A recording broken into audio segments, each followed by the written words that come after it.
Hi, hello, வணக்கம். Most under rated ரெசிபினா அது நம்ம அதிரசம் தான். இந்த தீபாவளிக்கு அதிரசம் செம்ம சாஃப்ட்டா பிரியாம வரதுக்கு இப்படி ட்ரை பண்ணி பாருங்க.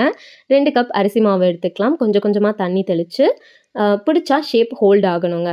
அந்த அளவுக்கு ரெடி பண்ணிக்கலாம். இப்ப இத நல்லா சலிச்சுட்டு, நல்லா அமுத்தி விட்டுக்கலாம். அப்பதான் மாய்ஸ்சர் லாக் ஆகும். இப்போ 1 கப் வெல்லத்த 1/4 கப் தண்ணி ஊத்தி கரைச்சுக்கலாம். வடிகட்டி, அத நல்லா கொதிக்க விட்டுருங்க. பாகுபதம் பார்த்தீங்கன்னா, அ ஒரு தட்டுல தண்ணி ஊத்திட்டு, அதுல கொஞ்சமா விட்டு பாருங்க.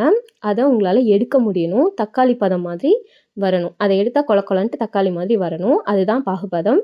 இப்போ எடுத்து வச்சிருக்க மாவோட கொஞ்சம் கொஞ்சமா மிக்ஸ் பண்ணிக்கோங்க.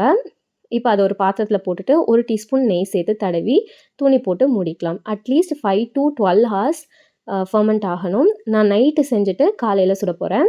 இப்ப பாருங்க, காலையில மாவு எவ்ளோ சூப்பரா வந்திருக்குன்னு. இப்போ இத பட்டர் ஷீட்ல போட்டு தட்டிக்கலாம். சூடான ஆயில்ல போட்டு பூரி வரும்ல, அது மாதிரி புசு புசுன்னு வருங்க. சுட்டு எடுத்துக்கலாம். அவ்வளோதான், நம்ம சாஃப்ட்டான பஞ்சு மாதிரியான அதிரசம் ரெடி. இந்த மாதிரி ரெசிபீஸ்க்காக நம்ம சேனல இப்பவே சப்ஸ்கிரைப் பண்ணிக்கோங்க. Happy cooking, healthy eating. Thank you.